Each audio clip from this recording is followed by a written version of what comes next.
Değil mi? Evet. Hanım mı? 86. Ya iyi şey yaptın.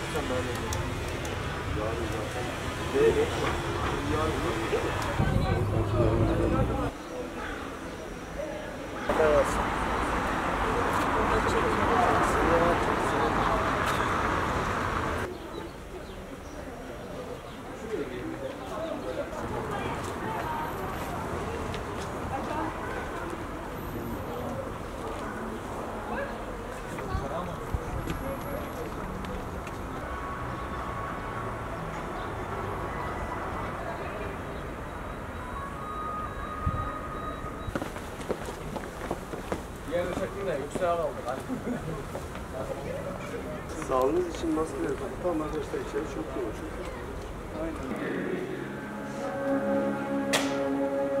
Çekirdek kuvvetleri başına çıkarıyor.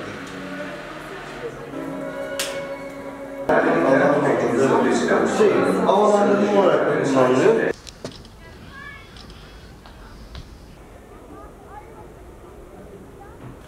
Vallahi ne yapayım ya, Hüseyin Bey'i bilgilendim dedi, aradım. Tamam işte yangının iyi denk geldi. Sonra şimdi ondan topla. Bir tapet olsa daha hızlı işlem yapılabilir. Sana Bir sahneye girersek.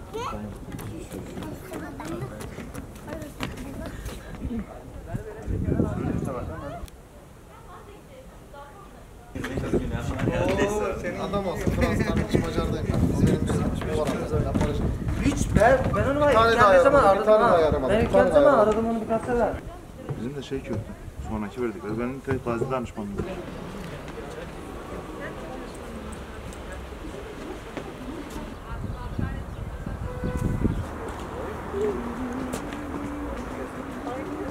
Ya şurada hemen şey var. Hamam müzesiyle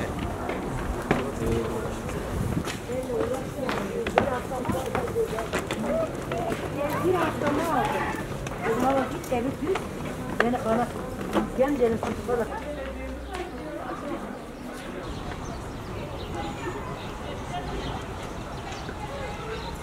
Siirt'ten geldim, bugün geldim. İlk geldiğim yer Antep Kalesi oldu. Çok geç geldiğim bir yer. Cidden keşke daha önceden gelseydim. Hem tarihi açıdan hem düzen açısından çok güzel entegre edilmiş bir yer. Zamanında yapıldığı için gayet de güzel bir yer. Yani ben herkesin buraya gelmesini kesinlikle tavsiye ediyorum. Hafta sonu yasağı kalktığı için ben ta Siirt'ten geldim yani günübirlik. Ve geldiğim için de hiç pişman değilim. Elimde olsa daha fazla gelirim yani. Gidiş gelişlerimi daha fazla aktarırım yani. Gaziantep'e birkaç defa gidip gelmişliğim oldu. Yalnız onlar genelde iş gezisi tarzındaydı. Şimdi ise böyle gezi amaçlı oldu. Yani Antep Kalesi'ne geldiğim için de çok mutluyum. Valla biz bir Antepli olarak yani bu yapılan hizmetlerle gurur duyuyoruz. Az önce de Panorama Müzesi'ni gezdik. Yeni açılan 25 Aralık Panorama Müzesi'ni. Yani duygularımız doruk seviyede şu anda.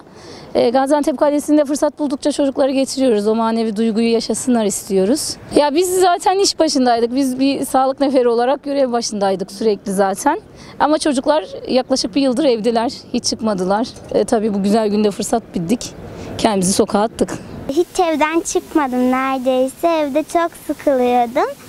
Bugün böyle bir yere gelmek istedim ve tarihi eserleri çok seviyorum. Onun için buraya gelmeyi karar verdik. Daha önceden de gelmiştim.